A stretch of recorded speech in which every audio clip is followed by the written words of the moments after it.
हैं बृजभूषण शरण सिंह। देखिए किशोर, उत्तर प्रदेश की जो लोकसभा सीट है कैसरगंज, इसमें बहराइच और गोंडा दोनों की ही विधानसभा सीटें हैं और बृजभूषण शरण सिंह यहाँ से मौजूदा सांसद भी हैं, कई बार से सांसद हैं। फिलहाल जिम में हैं, सुबह का वक्त है और काफ़ी चर्चा रहती है कि सुबह के टाइम एक्सरसाइज के बाद ही वो कोई काम करते हैं, फिर जनता से मिलते हैं, सुबह उठते हैं। तो सर ये बताइए कि इस बार आप चुनाव नहीं लड़ रहे हैं, आपके बेटे करण चुनाव लड़ रहे हैं, आप चुनौती मानते हैं इस बार? देखिए, कैसरगंज लोकसभा जहां आप बैठे हैं इस समय, एक तरीके से आप अयोध्या से एयर दूरी 3 किलोमीटर पर बैठे हैं।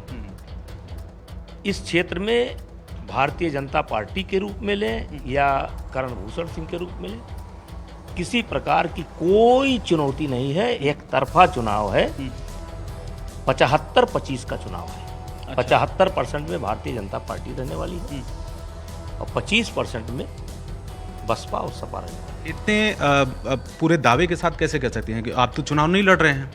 देखिए, हमें एक एक गांव का, एक एक व्यक्ति का चेहरा याद है और यहीं से बैठ करके मैं देख लेता हूं कि कहाँ क्या होने वाला है।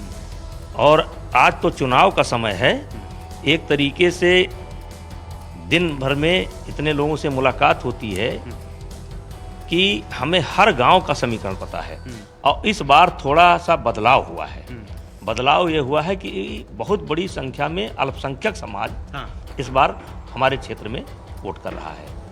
दूसरी बात यह है कि कई विवाद आपके साथ में जुड़े हैं और उसकी वजह से हो सकता है कि आप बेटे को चुनाव लड़ना पड़ रहा है। उसका असर, इस विवादों का असर चुनाव पर आपको लगता है कि पड़ने वाला है? देखिए, इस विवाद को लेकर के ये पूरी बहस तो होगी चार के बाद। हाँ। लेकिन मेरे जिले में और आसपास के जिलों में बड़ा रोष है और एक तरीके से ये विवाद जो है हमारे लिए सहानुभूति का काम कर रहा है। अच्छा।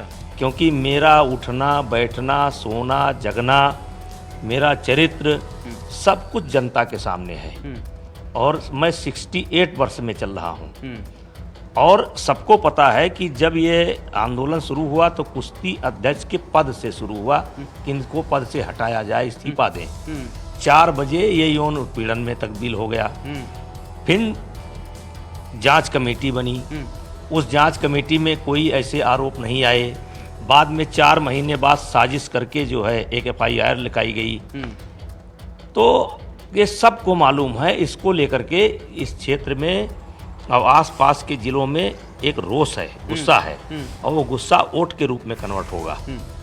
हमने कहा भी है कि जो मेरे खिलाफ षड्यंत्र किए हैं उनको ये मैसेज जाना चाहिए कि आप मेरे साथ हैं, इसलिए भी वोट बढ़ रहा है। अच्छा। हाँ, वोट बढ़ रहा है। बृजभूषण जी, एक सवाल ये भी है क्योंकि आप मानते हैं कि षड्यंत्र रचा गया। दिल्ली में ही तमाम ऐसी पॉलिटिकल पार्टियां हैं जो आपके विरोध में खड़ी हुई थी, खास करके आम आदमी पार्टी भी थी। स्वाति मालीवाल का भी आपने याद होगा, जंतर मंतर पर उस समय वो पहुंची थी, उनका भी विवाद आपने सुना होगा, क्या कहना चाहेंगे आप? अब देखिए,